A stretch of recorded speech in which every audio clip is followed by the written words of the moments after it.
The scene was like something out of a high-tension crime drama from Hollywood. Police with guns drawn, black-suited SWAT team members, and stretchers being rushed inside the building. Images like this were just not supposed to happen in Edmond, Oklahoma, but it was all too real. And for those who escaped the mass murder inside the post office, what they had just seen and heard was something straight out of a nightmare. Got outside, tried to find out who was. They had about 5 of them laying over here. Some of your friends, close friends. Part-time mail carrier Patrick Sherrill, who had been reprimanded by supervisors at the post office the day before, had walked into the building at 7 a.m. on August 20th, 1986 with 3 handguns and started shooting. Sherrill was considered an expert marksman with a pistol and had military training. One of the first victims was one of the supervisors from the day before, and then indiscriminate killing. Police officer Steve Thompson of Edmond saw the carnage left behind in one corner of the post office. I'm going to guess 6 or 7 women were back there hiding, and he just went back there and shot them all. They're all, mothers and daughters, and it was just really sad. In all, Sherrill shot and killed 14 employees and wounded 6 others before turning the gun on himself. Now this is a paper from 30 years ago, right? Yes. I recently visited with Jerry Reed and Herb Retke. Both worked at the post office back in 1986. Both worked with and knew Patrick Sherrill. Jerry was inside the building that morning when he heard a pop. At first he thought someone had dropped something. Cases that they hold letters in, sometimes people would drop them, so it would pop, pop, pop. So, at first you thought, it's just those, but then we realized it wasn't. It was gunfire. Jerry and another employee got behind a desk, and after a few more gunshots, Jerry told his friend it was time to make a run for the door. So we took off and running down the aisle, and we had to turn to go out.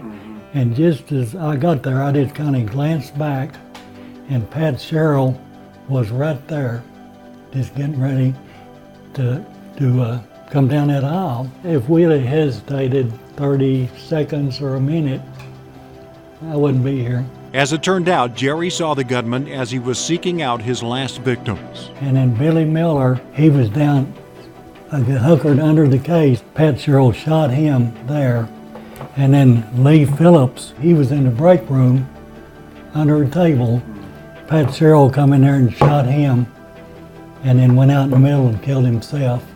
All that happened as we ran out the door. Later that morning, after police released the survivors, the emotion of that deadly morning overtook Jerry. I came back and got in my car and just started driving, and I spent probably 2 or 3 hours out arcading and just drove around. I just had to get away. Well, I remember everything about all of them because we saw them all every day. Herb helped organize the 30-year remembrance of the victims this past weekend. That morning 30 years ago, he was not in the post office, but was on the phone with a supervisor when Sherrill apparently began his rampage, because suddenly... clamor and the phone dropped and disconnected. Herb's mission now, keep the victims' memories alive. For 30 years, we've never forgot them. So many people in Edmond had a connection to the victims that day. Ironically, even Officer Thompson responding to the scene. There was a guy out in the parking lot that had been shot, and I started to go towards him, and I was told by another officer that he'd already been checked and he was dead. Come to find out later, I was in his daughter's wedding as best man. Questions arose over police procedure at that time, because at first police thought they might have a hostage situation on their hands inside the post office. Do you think things would have been different at the post office had you guys done? Probably not.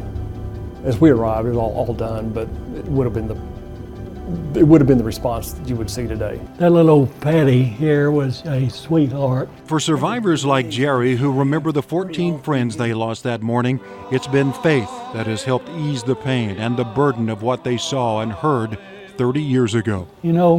Through it all, the Lord has been good to me and helped me to overcome it.